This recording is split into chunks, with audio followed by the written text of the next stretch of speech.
My girlfriend admitted she cheated. I needed a real man. She smirked. My friends took her side. I just smiled, took my keys and left. This morning, my phone blew up with 32 missed calls. Looking back, I should have seen it coming. The signs were there, scattered like breadcrumbs through the last few months of our relationship. But when you've been with someone for 3 years, you tend to give them the benefit of the doubt. At least, that's what I kept telling myself. It started with small things. Allison began working late more often, which wasn't unusual during busy seasons. But then came the new perfume I didn't recognize, clothes I'd never seen before appearing in our closet, and her phone suddenly becoming this sacred object that was never more than an arm's length away. I'm not the jealous type. Never have been. But something felt off. The way she'd pull away when I tried to hug her from behind while she was texting. How she'd step out to take calls, claiming they were work-related. The constant girls' nights with people whose names I'd never heard before. Last Tuesday, I was folding laundry when her phone lit up on the coffee table. A message preview from someone named Jay popped up. Miss you already. Last night was... The rest was cut off, but my stomach dropped. I didn't want to be that guy who snoops through his girlfriend's phone, but the universe seemed to be screaming at me to wake up. When she got home that night, I decided to be direct. She was in the kitchen, making herself a smoothie like nothing was wrong. The sound of the blender filled our apartment as I leaned against the doorframe, watching her. Who's Jay? I asked when she finally turned it off. The change in her posture was instant.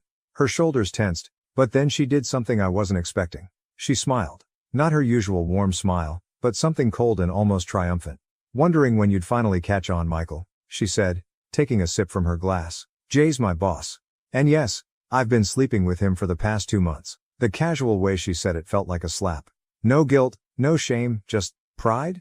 I needed a real man, she continued smirking. Someone who knows what he wants and goes for it. Not someone who spends his weekends playing video games with Jacob and watching stupid movies. I stood there, processing her words. 3 years together, and this was how she really saw me. Through the shock, I felt something else rising. Not anger, but a strange sense of clarity. Does Chloe know?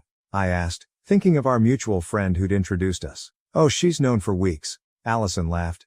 Most of our friends know. They understand. Jay can actually provide a future, not just dreams and excuses. That hit harder than the cheating admission. These people we'd shared birthdays, holidays, and countless dinners with, they'd all been watching this happen, probably laughing behind my back. I pulled out my phone and opened my group chat with Jacob and Chloe. Is this true? You all knew? Jacob's response came quickly.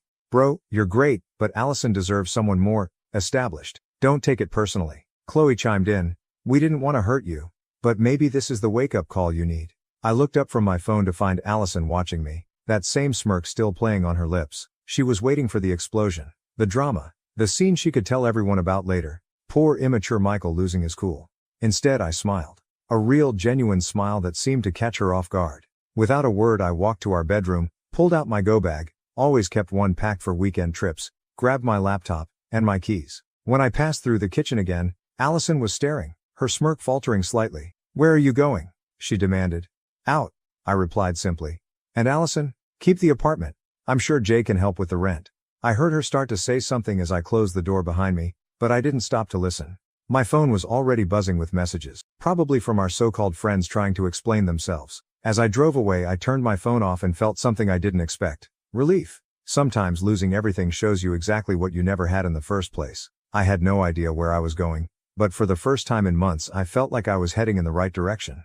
Update. First, thanks for all the support on my last post. Never expected it to blow up like that. A lot has happened in the past week, and honestly, I'm still processing everything.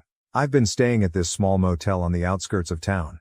Not the most glamorous place, but it's clean and the owner, an older guy who introduced himself as Pete, seems decent. He even knocked $20 off the weekly rate when he heard my story.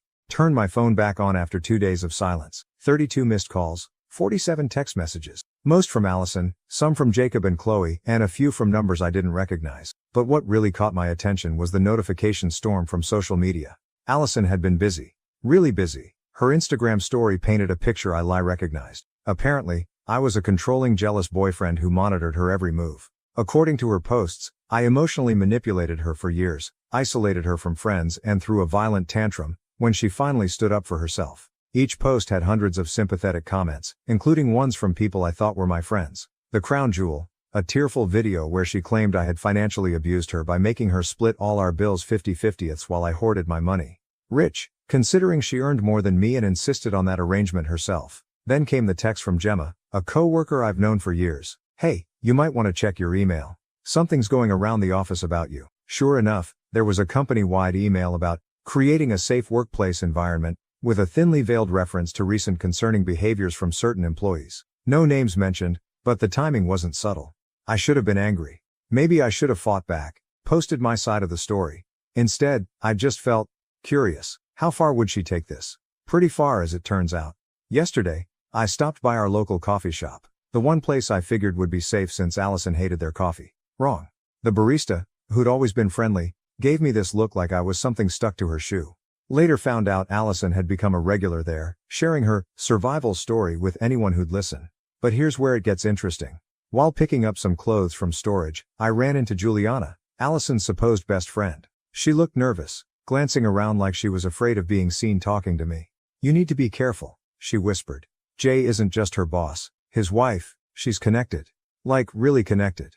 And Allison's been telling her you're unstable, dangerous even." "Why are you telling me this?" Juliana's eyes darted around again. "Because this isn't the first time. Before you, there was another guy at work.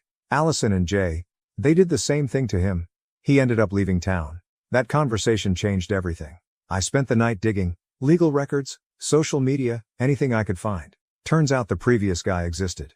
Mark something, disappeared completely from social media around the time Allison started at the company. This morning, I got a call from our landlord. Allison tried to remove my name from the lease, claiming I'd abandoned the property. When that didn't work, she told him I'd been threatening her. He called to warn me. Turned out his sister went through something similar years ago. But here's the real kicker. While all this was happening, I got a message request on Instagram from an account I didn't recognize. The profile picture was of a woman in her 40s, elegant, wearing expensive jewelry. The message was simple.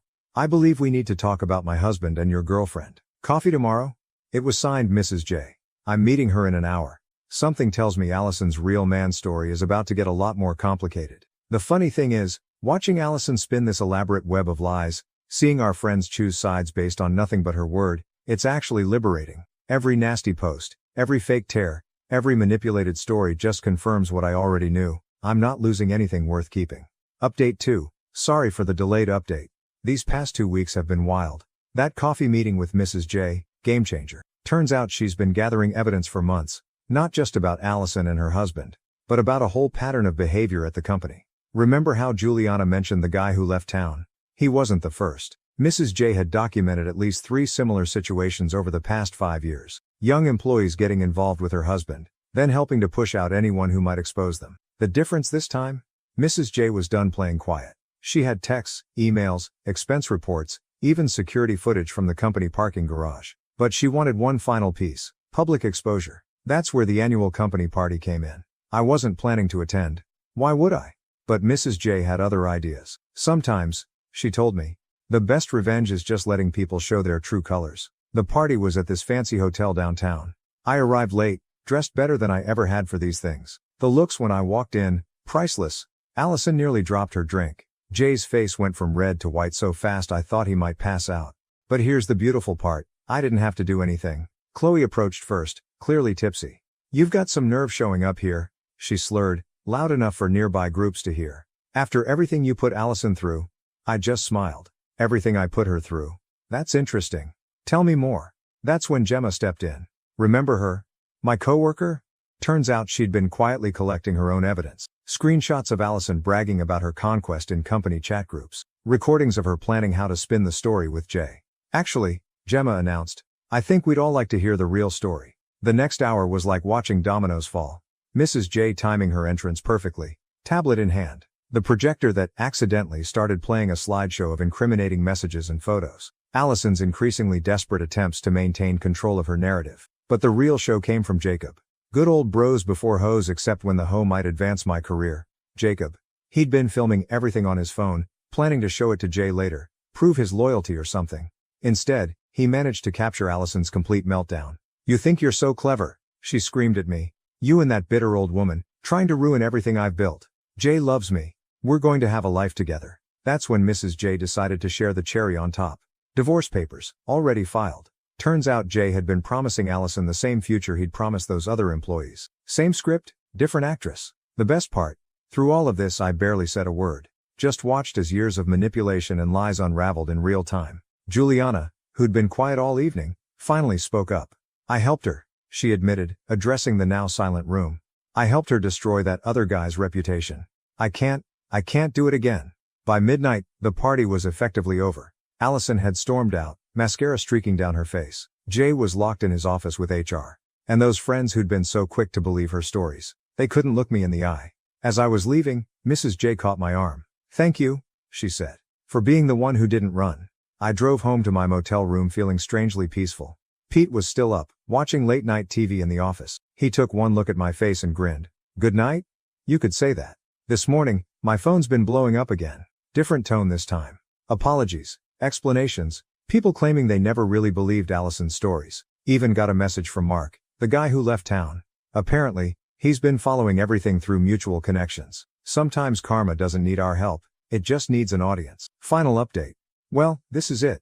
The final chapter of this saga, and trust me, it's been a hell of a ride. You might want to grab some popcorn for this one. First off, the aftermath of the company party hit harder than anyone expected. Within 48 hours, both Jay and Allison were asked to resign. But that was just the beginning. Remember those documents Mrs. J had collected? Turns out there was more. Much more. Every expense report Jay had falsified to cover his business dinners with Allison.